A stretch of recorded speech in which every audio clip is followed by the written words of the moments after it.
Coronavirus outbreak is killing people.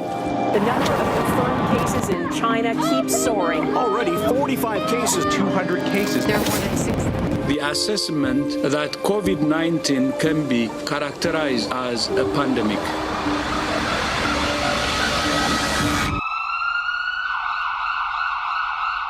Corona बीमारी जो देखते ही देखते महामारी में बदल गई। सपने बिखरने लगे, अरमान टूटने लगे और धुंधले होते भविष्य के बीच वर्तमान गहरे संकट में आ गया। बीमारी नई थी और लाइलाज बताई जा रही थी। बचाव के उपायों की तरफ उम्मीद भरी निगाहों से देख रही दुनिया का हौसला और भरोसा बढ़ाया। भारतीय प्राचीन चिकित्सा पद्धतियों ने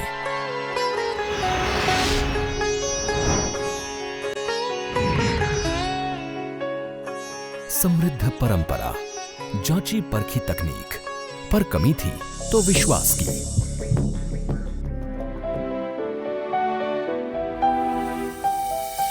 दिन बीते, संदेह भरोसे में बदलने लगा और कोरोना के खिलाफ संघर्ष में आयुर्वेद और यूनानी विश्वास का पर्याय बन गए।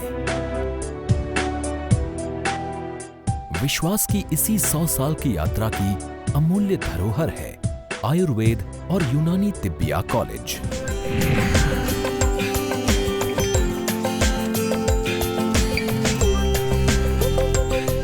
राजधानी दिल्ली के करोल बाग के इस ऐतिहासिक कॉलेज के अतीत के पन्ने पलटें तो इसमें दर्ज हैं कई अनूठी उपलब्धियां और सुनहरी यादें। मेरे जो परदादा थे यानी हकीम अजमल खान साहब के बड़े भाई हाज़िक़ुल मुल्क हकीम अब्दुल मजीद खान साहब, वो हेड थे ख़ानदान शरीफ़ी का। हमारे फैमिली जो कहलाती है वो ख़ानदान शरीफ़ी कहलाती है।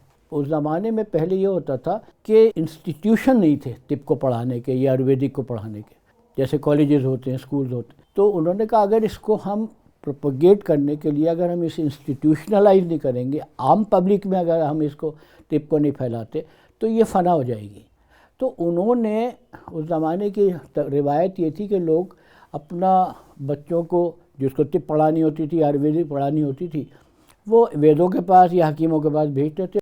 तो उन्होंने ये महसूस किया कि ये 5-6 साल निकलने के बाद चंद लोग निकलते हैं, डॉक्टर हकीम बन जाते हैं, वैद बन जाते, ये चीज़ फ़ना हो जाएगी, अब इसको हमें आम करना चाहिए। तो उन्होंने स्कूल क़ायम किया और जो शरीफ मंदिर में शुरू हुआ। जब तक अब्दुल मजीद खान साहब ज़िंदा रहे तो वो चलाते रहे इसको, ख़ुद भी पढ़ाते थे, हकीम अजमल खान साहब पढ़ाते थे। अब्दुल मजीद खान साहब का 1903 में इंतकाल हो गया तो अजमल खान साहब ने इसको आगे बढ़ाया। आयुर्वेद और यूनानी जैसी चिकित्सा पद्धतियों से देशवासियों को लाभ दिलाने और इसे बेहतर मकाम तक ले जाने के मकसद से इस कॉलेज के सपने को साकार किया हकीम अजमल खान ने। मुंबई लेजिस्लेटिव असेंबली में एक बिल लाने की कोशिश की जिसमें यह था कि सिर्फ और सिर्फ वेस्टर्न जो सिस्टम ऑफ मेडिसिन है, जिसको आज हम एलोपैथी कहते हैं, इसकी प्रैक्टिस को ही हम लीगलाइज करेंगे और बाकी जो दूसरे सिस्टम है आयुर्वेद यूनानी, इनको मान्यता ना दें। जब ये खबर हकीम अजमल खां तक पहुंची, उन्होंने उस वक्त एक प्लेटफार्म बनाया ऑल इंडिया वैदिक एंड यूनानी तिब्बी कॉन्फ्रेंस के नाम से। फिर हकीम साहब एक डेलीगेशन लेके उस वक्त के जो वाइस रॉय थे लॉर्ड हार्डिंग, उनसे जाके मिले। फिर उन्होंने वही बात कही जो रेजिडेंट गवर्नर ने कही थी उस वक्त कि साहब आपका सिस्टम जो है वो साइंटिफिक नहीं है, आप सही तरीके से पढ़ाते नहीं हैं। तो हकीम साहब ने कहा कि साहब हमारे पास पूरा एक प्लान है, आप पहले हमारा प्लान देख लीजिए आप। उन्होंने उसी खाके पे एक आयुर्वेदिक और यूनानी एक मेडिकल कॉलेज का एक पूरा खाका जब लॉर्ड हार्डिंग के सामने रखा तो इस पर लॉर्ड हार्डिंग बहुत खुश हुए।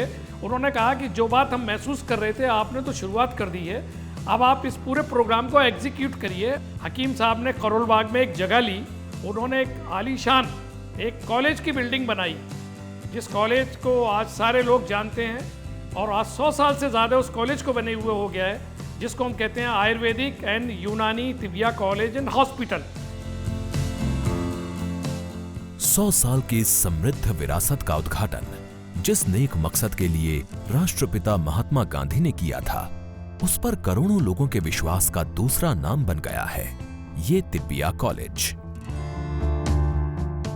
13 फरवरी 1921 को गांधी जी यहाँ आए। जब पूरे बिल्डिंग को देखा पहली बार, बहुत ही ज्यादा प्रभावित हुए, बहुत खुश हुए और गांधी जी ने अपनी स्पीच में कहा कि मैं इस कॉलेज का उद्घाटन करने इसलिए आया हूँ कि चूंकि ये आयुर्वेद और यूनानी को नए तरीके से और एक जो वर्तमान जो साइंटिफिक पढ़ने पढ़ाने की जो एजुकेशन और ट्रेनिंग और टीचिंग की जो व्यवस्था है वो उन्होंने की है। ये मेरे लिए नई बात थी। ये वो पहली बिल्डिंग थी, ना उस वक्त पार्लियामेंट बना था, ना इंडिया गेट बना था, ना नॉर्थ और साउथ ब्लॉक बने थे। नई दिल्ली की अगर कोई बिल्डिंग बनी तो tibia college Karol Bagh. Tibia college के जर्रे जर्रे में परंपरा और समर्पण की अनुपम विरासत है। यहाँ की हर इमारत बेहद खास और कई दिलचस्प दास्तानों को समेटे हुए है। हर भवन का अपना एक नाम है। ये नाम शायद इसका निर्माण कराने वाले या इसे अपनी तरफ से कॉलेज को सौगात स्वरूप देने वालों के नाम पर है।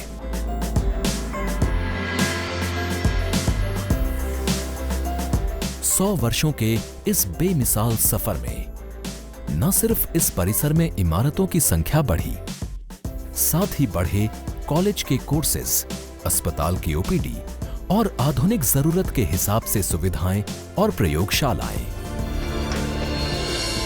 आयुष मंत्रालय के गठन के बाद से प्राचीन चिकित्सा पद्धतियों में संभावनाओं के नए द्वार खुल गए। ऐसे में दशकों से छात्रों की पसंद रहा तिबिया कॉलेज अब आयुर्वेद और यूनानी में अपना करियर बनाने वालों के सपनों में रंग भरने का काम कर रहा है। यहाँ कई तरह के कोर्सेज हैं और अध्यापक के रूप में बेहतरीन मार्गदर्शक। यूनानी फैकल्टी सेपरेट फैकल्टी है और आयुर्वेद के लिए आयुर्वेद सेपरेट फैकल्टी हैं। 14 डिपार्टमेंट्स इन ईच पैथी, यानी कि यूनानी और आयुर्वेद दोनों के अंदर 14 डिपार्टमेंट्स हैं यहाँ एस्टेब्लिश हैं कॉलेज के अंदर। सबसे पहले जो है इंट्रोडक्टरी, यानी कि उसमें एनाटमी और फिजियोलॉजी के सब्जेक्ट पढ़ाए जाते हैं। उसके बाद देन पैथोलॉजी वगैरह और उनके दवाइयाँ, यानी कि अद्वियात जो होती हैं उसकी शिक्षा दी जाती, एजुकेशन दी जाती है। देन डिजीज़ और फिर प्रैक्टिकल के लिए उनको इंटर्नशिप। और हमारे जो हॉस्पिटल है आयुर्वेदिक यूनानी हॉस्पिटल, इसमें भी प्रैक्टिस करते हैं बच्चे, सीखते हैं। और उसके साथ साथ जो है जो अदर गवर्नमेंट स्टेट के हॉस्पिटल हैं, इसमें भी ट्रेनिंग लेते हैं। पढ़ने के लिए बेहतर माहौल, एक्स्ट्रा करिकुलर एक्टिविटी के साथ छात्रों के समग्र विकास के लिए यहाँ बहुत कुछ है। यहाँ के फैकल्टीज़ बहुत अच्छे हैं और बहुत ही अच्छा हमें क्लिनिकल एक्सपोजर मिलता है। लाइब्रेरी भी यहाँ पे है। लाइब्रेरी में एंशिएंट की बुक्स भी मिलती हैं, हमें मॉडर्न की बुक भी मिलती हैं। और यहाँ पे एनाटॉमी और फिजियोलॉजी की लैब है, जिससे हमें सारे प्रैक्टिकल्स करने को मिलते हैं। और यहाँ का कैंपस काफ़ी अच्छा है और हॉस्टल की फैसिलिटीज़ भी काफ़ी अच्छी हैं। एक ही छत के नीचे यहाँ दो महत्वपूर्ण विधाओं में ज्ञान के आदान प्रदान के साथ 100 वर्षों की विरासत भी आगे बढ़ रही है। आज भी ये इंस्टीट्यूट आयुर्वेद और यूनानी दोनों एक साथ रन करते हैं। दोनों एक ही छत के नीचे काम करते हैं और चाहे आयुर्वेदा हो चाहे यूनानी, सबका मकसद ही इस वक्त ये है कि इंस्टीट्यूट को जो अजमल साहब ने जो उनका विज़न था उससे कहीं और आगे ले जाना।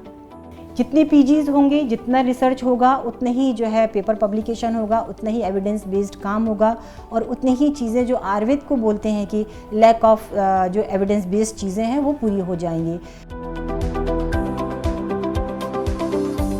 अतीत के आईने में नजर डालें तो यहाँ से आयुर्वेद और यूनानी के गूढ़ रहस्यों को समझकर छात्रों ने मील के पत्थर स्थापित किए हैं। यकीन नहीं हो रहा कि इतनी ज़्यादा तरक्की कर दी आयुर्वेद ने, यूनानी ने। आगे और भी इस पैथी का स्कोप है, बहुत सारी जगह पे रिसर्च के लिए भी है और हम अपनी प्रैक्टिस भी कर सकते हैं। ये पुस्तकालय किसी धरोहर से कम नहीं है। 100 साल पुरानी पुस्तकों के जरिए मानव शरीर और उसके ताने बाने को समझना अपने आप में सुखद अनुभव है। इसके अंदर 1000 ईयर्स की हैंड रिटन बुक्स, 7000 ईयर्स की हैंड रिटन बुक्स, इसमें उर्दू, इंग्लिश, हिंदी सभी बुक्स अवेलेबल हैं। सभी भाषा में स्टूडेंट्स हमारे पढ़ सकते हैं। हमारे यहाँ टोटल 31,690 बुक्स हैं। उर्दू की बुक्स उसके अंदर से हमारी 12,076 हैं। इंग्लिश की बुक्स हमारे यहाँ 4,894 बुक्स हैं। आयुर्वेद की बुक्स हमारे यहाँ 14,600 बुक्स हैं।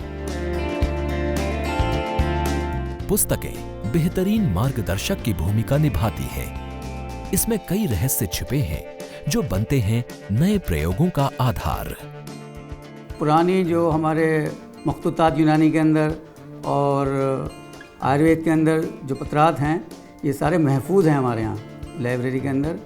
ख़ास तौर से जो हकीम अजमल खान साहब के दौर के आयुर्वेद यूनानी के क्लासिकल बुक्स के साथ साथ जो मॉडर्न सिस्टम की जो बुक्स होती हैं, इस सब की बुक्स हमारे यहाँ अवेलेबल हैं। समय के साथ हम सबकी जीवन शैली बदली है और साथ ही बीमारियों ने भी बदला है अपना स्वरूप।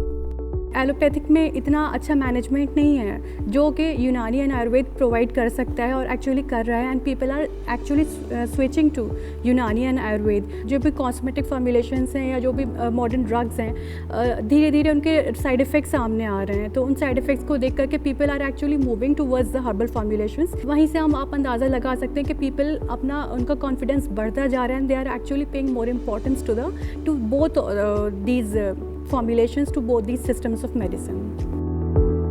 ये छात्र इन किताबों में आज भी प्रासंगिक तलाश ही लेते हैं, जो कारगर साबित होता है। ये बहुत हेल्पफुल बुक्स हैं हमारे लिए। ट्रांसलेशन में हमें बहुत हेल्प मिलती है और हमें इनसे 2000 साल पुरानी यहाँ पर क्या आपको बुक्स मिल जाएंगी, तो जिनसे हम ट्रांसलेट करके मॉडर्न और यूनानी सिस्टम को हम कोरबोरेट कर पाते हैं हम उससे। दिल्ली से बाहर के छात्रों के लिए यहाँ हॉस्टल की सुविधा भी है। गर्ल्स हॉस्टल में सुरक्षा से लेकर सुविधाओं तक का पूरा ख्याल रखा जाता है। This hostel is in the campus area of the college. बहुत सिक्योर है, 2 सिक्योरिटी गार्ड रखते हैं हम, कैमरा CCTV विजिलेंस के अंडर है। Beside this we also maintain the privacy of the students. Sanitation staff भी प्रॉपरली रहता है, बहुत अच्छा यहाँ BMW मेंटेन होता है, पूरा बायोमेडिकल वेस्ट हो या एवरीथिंग इज़ मेंटेन हियर। और हॉस्टल में हमने पर्सनल बेसिस पे यहाँ बहुत अच्छे टीम्स बना कर रखे हैं, जैसे कि हेड गर्ल है, 1 फ्रॉम आयुर्वेद 1 फ्रॉम यूनानी, और मेडिकल टीम है, 2 बच्चों की मेडिकल टीम होती है जो अपने पास फर्स्ट एड वगैरह बॉक्स रखते हैं। मेस कमेटी होती है, मेस के रिलेटेड जो भी बच्चों को प्रॉब्लम्स है वो मेस कमेटी उसको देखती है, और जब भी प्रॉब्लम आते हैं इंस्टेंटली 24 आवर्स में I take opportunity to solve all the problems. घर से दूर अनुकूल माहौल और अपनेपन का एहसास इन छात्राओं को पढ़ने के लिए प्रेरित करने का काम करता है। यहाँ का सराउंडिंग बहुत ज़्यादा अच्छा है, हम बहुत सेफ़ फील करते हैं यहाँ पर पढ़ाई बहुत अच्छे से होती है, सारी फैसिलिटीज़ है यहाँ पर, खाने अच्छे से मिलता है यहाँ पर प्रॉपर टाइम पे, टाइमिंग अच्छी है यहाँ पर, इन आउट हमारी वार्डन बहुत अच्छी है, वाटर की फैसिलिटी की कोई प्रॉब्लम नहीं है यहाँ पर, इलेक्ट्रिक की कोई प्रॉब्लम नहीं है, and we are happy here. Boys hostel में भी हर उस छोटी बड़ी चीज का ध्यान रखा जाता है जो रोजमर्रा के जीवन से लेकर पढ़ाई में सहायक हो।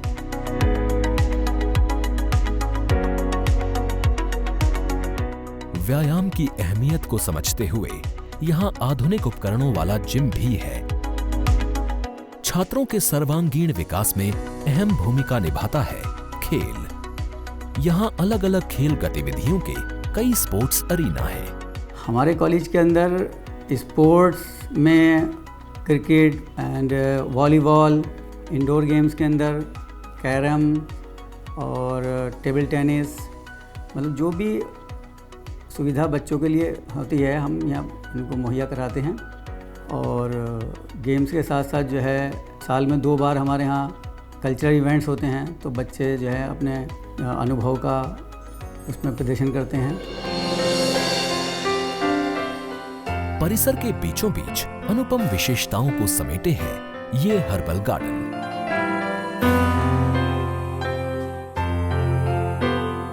आयुर्वेद और यूनानी की औषधियों में प्रयोग होने वाली जड़ी बूटियों से लेकर कई उपयोगी पौधों को यहाँ बेहतर प्रबंधन के तहत लगाया गया है, जो शोध करने वालों के लिए भी आकर्षण का केंद्र है। आयुर्वेद में जो मुख्य रूप से चिकित्सा के चतुष्पाद बताए हैं, उनमें एक हर्ब्स जो हैं, औषधियाँ जो हैं, वो सबसे इम्पॉर्टेंट इंटीग्रल पार्ट है, जिसके बिना जो आयुर्वेद की चिकित्सा है वो अधूरी है। तो ये जो हमारा हर्बल गार्डन है, ये हमारे संस्थान की इस्टेब्लिशमेंट के हिसाब से ही कम से कम 100 साल पुराना है। तो इसमें हम कुछ ना कुछ जो एडिशन ऐड ऑन करते रहते हैं, क्योंकि कुछ प्लांट सीजनल होते हैं, कुछ लंबे चलने वाले होते हैं। इस प्रकार से ये हर्बल गार्डन जो है हमारा, इसको हम एस्टैब्लिश करते हैं। जब स्टूडेंट्स हमारे पास आते हैं तो एक एक प्लांट का हम उनको डिस्क्रिप्शन देते हैं, बोटैनिकल एस्पेक्ट से भी देते हैं, उसके रसगुण वीर्य विपाक जो आयुर्वेद में उसका केमिकल कॉम्पोजिशन, रसगुण वीर्य विपाक यानी प्रिंसिपल्स बताए गए हैं, सिद्धांत बताए गए हैं, और बेसिक हम उनको एलोपैथी के हिसाब से, जो मॉडर्न के हिसाब से, उनके अल्कलाइड्स के बारे में भी बताते हैं। मेन फोकस हमारा आयुर्वेद के ऊपर ही रहता है कि हम उनको आयुर्वेद की दृष्टि से ही प्लांट्स को पढ़ाएं, ताकि आगे जाके वो आयुर्वेद में ही, अपने सिस्टम में ही प्रैक्टिस करें। विश्वास की इस यात्रा के 100 साल में यहाँ के अस्पताल ने भी परिवर्तन भरा सफर तय किया है। यहाँ आयुर्वेद और यूनानी दोनों के विशेषज्ञ ओपीडी में प्रतिदिन हजारों मरीजों को देखते हैं। जिस सकारात्मक माहौल में विशेषज्ञ इलाज करते हैं, उससे ज्यादातर मरीजों को पहले दिन ही भरोसा हो जाता है कि वो बहुत जल्द स्वस्थ हो जाएंगे। ये विश्वास ही यहाँ की पहचान बन गई है। यूनानी और आयुर्वेद का एक इतना प्यारा सा कॉम्बिनेशन है कि अगर आदमी एलोपैथिक से परेशान हो चुका है और वो चाहता है कि मुझे ट्रीटमेंट भी मिले, मेरा खर्च भी ना हो और मुझे फैसिलिटीज़ भी पूरी मिले, तो तिब्बिया कॉलेज एक ऐसी जगह है। आप बेझिझक पेशेंट को लाइए। आप एक बार मेरे अस्पताल में पूरा चक्कर लगाइए कि किस तरह से मैं मैनेजमेंट करती हूँ, किस तरह से पेशेंट आता है, किस तरह से एडमिट होता है। एलोपैथिक में लोगों को 6-6 दिन 7-7 दिन एडमिशन के लिए धक्के खाने पड़ते हैं। मैंने अंदर एक मैनेजमेंट कर रखा है। पेशेंट आएगा, आधार कार्ड दिखाएगा, एडमिट हो जाएगा, उसके साथ पूरी जिम्मेदारी हमारी। ये लोगों का भरोसा ही है कि दूर दराज के लोग असाध्य बीमारियों के इलाज के लिए यहाँ आते हैं। यहाँ का कुशल प्रबंधन ही है जिससे किसी को कोई परेशानी नहीं होती है।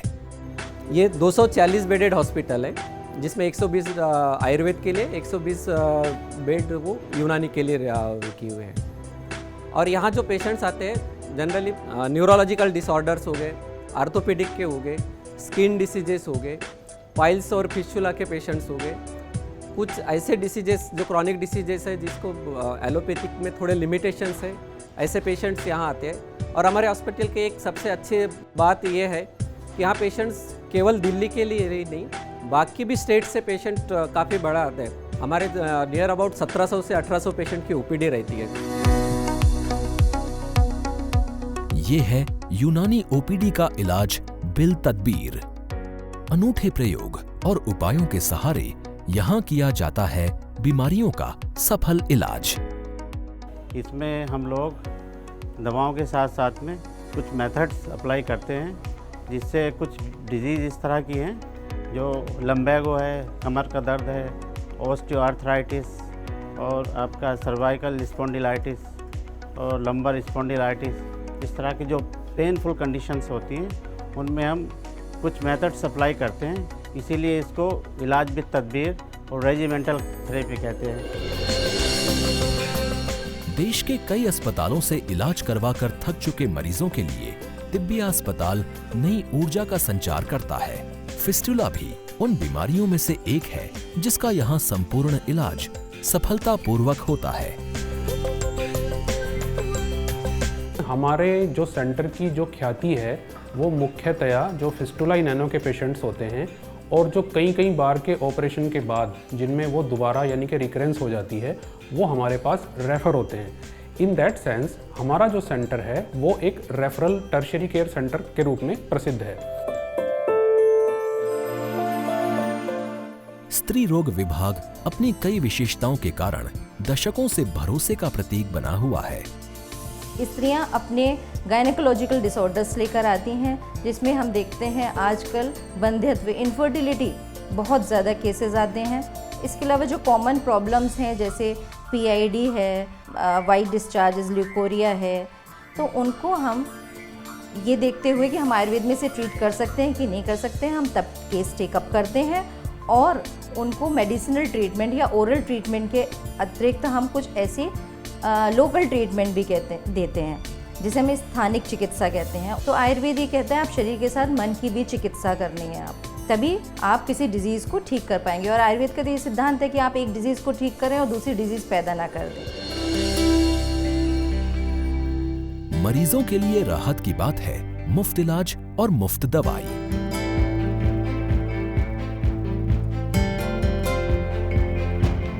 हर सुबह नई उम्मीद के साथ मरीज यहाँ आते हैं और लौटते समय औषधियों के साथ लेकर जाते हैं स्वस्थ होने का पक्का विश्वास। तिब्बिया कॉलेज में सुकून, एक तो वैसे भी सुकून है, और यहाँ दवाइयाँ जब पेशेंट को फ्री मिलती हैं तो पेशेंट को बड़ी एक खुशी के साथ साथ उसे लगता है कि मेरा खर्चा भी नहीं हो रहा है यहाँ और मुझे फ़ायदा भी मिल रहा है, तो patient will be more happy. अब जब जाता है पेशेंट तो उसमें से 60-70% पेशेंट जो है रिलीव होके जाता है। आयुर्वेद की कुछ विधाएं दुनिया भर में मशहूर हैं। पंचकर्म उन्हीं में से एक है। ये है तिब्बिया कॉलेज का पंचकर्म केंद्र। यहाँ साधारण से लेकर असाध्य बीमारियों का उपचार डॉक्टर मनोज की अगुवाई में प्रशिक्षित टीम करती है। तिब्बिया कॉलेज में अलग से पंचकर्म विभाग है, जिसमें करीब 30 से 40 पेशेंट्स और near about 50 procedures per day करने की अब हमारी कैपेसिटी है। पंचकर्म में ट्रेडिशनल मेथड हम फॉलो करते हैं, लेकिन इक्विपमेंट्स वाइज और इंस्ट्रूमेंट्स वाइज अभी काफ़ी बदलाव आया है। हम लोग सभी तरीके से फॉलो करते हैं, लेकिन बेसिक प्रिंसिपल्स हम पंचकर्म के जो क्लासिकल है उसको हम बिना तोड़े हम लोग पंचकर्म की चिकित्सा करते हैं। ज़्यादातर पंचकर्म सबसे अगर कहीं उपयोगी होता है तो जैसे कि skin diseases, neurological disorders, paralytic patients, psychiatry के पेशेंट, इसमें सभी में पंचकर्म का उपयोग होता है। जब देश और दुनिया में कोरोना की दूसरी लहर का कोहराम मचा हुआ था, तो तिब्बिया कॉलेज अस्पताल ने आयुर्वेद और यूनानी से इलाज कर हजारों जिंदगियों को एक बार फिर मुस्कुराने का अवसर दिया। यहाँ भविष्य में आने वाली कोविड की लहरों को ध्यान में रखकर मॉडर्न मेडिकल फैसिलिटी वाले कोविड केयर सेंटर का निर्माण किया है। आयुष की पहल ने बेहतर भविष्य के तमाम रास्ते खोल दिए हैं। हकीम अजमल खां से शुरू हुई इस विश्वास यात्रा ने आज दुनिया भर में अपनी अलग छवि बना ली है। इस कॉलेज के ये जो 100 साल हैं, ये एक तरीके से हमारी भारतीय संस्कृति के 100 साल हैं। भारत में जो एक आयुर्वेद और यूनानी कॉलेज है, उसकी जो एक नींव रखी गई, वो इसीलिए रखी गई कि ये हिंदू मुस्लिम एकता और अखंड भारत की पहचान बने। और इस 100 सालों में हमने इस परंपरा को बखूबी निभाने की पूरी कोशिश भी की है। यहाँ से पढ़ने वाले आयुर्वेद और यूनानी विशेषज्ञों की मांग वैश्विक स्तर पर अधिक हो गई है। जो यहाँ के ग्रेजुएट्स हैं, जो जब यहाँ से वो पास आउट हो जाते हैं, उनके पास कई अपॉर्चुनिटीज़ होती हैं। एक अपॉर्चुनिटी तो उनके पास ये होती है कि वो गवर्नमेंट जॉब के अंदर आ सकते हैं, और जो लोग गवर्नमेंट उसमें नहीं आते हैं उनके पास काफ़ी सारी रिसर्च ऑर्गेनाइजेशंस हैं। अब आयुर्वेदिक और यूनानी की जो इंडस्ट्री है वो ख़ासतौर पे पिछले 2-3 सालों में ख़ासतौर पे कोविड पेंडेमिक के बाद, तो उसके अंदर एक काफ़ी बढ़ोतरी हुई है। तो वहाँ पे भी काफ़ी स्कोप है इन सब ग्रेजुएट्स के काम करने का। यहाँ पे जो डॉक्टर्स हैं वो काफ़ी क्वालिफाइड डॉक्टर्स हैं। उनका एक सिलेक्शन प्रोसेस जैसे कि गवर्नमेंट का होता है, बिल्कुल स्ट्रिंजेंट सिलेक्शन प्रोसेस होता है, जिसकी वजह से कि जो यहाँ पे पेशेंट केयर है वो भी एक बड़ी हाई क्वालिटी पेशेंट केयर होती है। 100 साल बाद अब इस संस्थान की कोशिश जीवन को ऊर्जावान बनाने वाली इन पद्धतियों को उनका वास्तविक सम्मान दिलाना है। हकीम साहब ने जो सपना देखा था कि हम इंडिजिनस सिस्टम को प्रमोट करें, तो उन्होंने एक एजुकेशन का मेन स्टे रखा था। दूसरा उनका था कि एक हिंदुस्तानी दवाखाना है और एक तिबिया कॉलेज का हॉस्पिटल जहाँ पर ट्रीटमेंट होगी।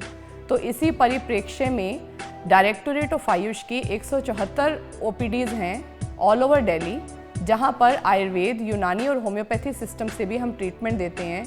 वहाँ जो पेशेंट्स आते हैं जिसमें हमें लगता है कि हमें और फर्दर इंटरवेंशन की या हमें स्पेशलिस्ट OPD की ज़रूरत है, तो हम उनको यहाँ तिबिया कॉलेज में रेफ़र करते हैं। हमारे जो सिस्टम्स हैं आयुर्वेद और यूनानी, उनकी जो स्ट्रेंथ एरियाज़ हैं, पीपल शुड नो, उनको मालूम हो कि इनके स्ट्रेंथ एरियाज़ ये हैं। कुछ हद तक उन्हें एम्पावर करना, योगा को उनके डेली रूटीन का पार्ट बनाना, तो एम्पावर करना जो है वो हमारा विजन है and integration is our vision. 100 वर्षों की ये यात्रा विश्वास की यात्रा है। 100 साल पूरा होने पर ये पब्लिक को ये कहना चाहूँगा कि आप अपनी जीवन के अंदर आयुष को अपनाएं। बदलाव की यात्रा है कि जो वर्ल्ड जो देख रहा है आयुर्वेद की तरफ से, अल्टरनेटिव थेरेपीज़ की तरफ से, मेडिसिन की तरफ में कि एविडेंस बेस्ड काम होने चाहिए, तो मैं मतलब इस बात से बहुत 100% वाकिफ़ हूँ कि आने वाला टाइम जो है तिबिया कॉलेज कुछ ना कुछ इस सोसाइटी, कुछ संसार को ग्लोबल लेवल पे कुछ ना कुछ ज़रूर देगा। और ये यात्रा है संभावनाओं को संभव बनाने की।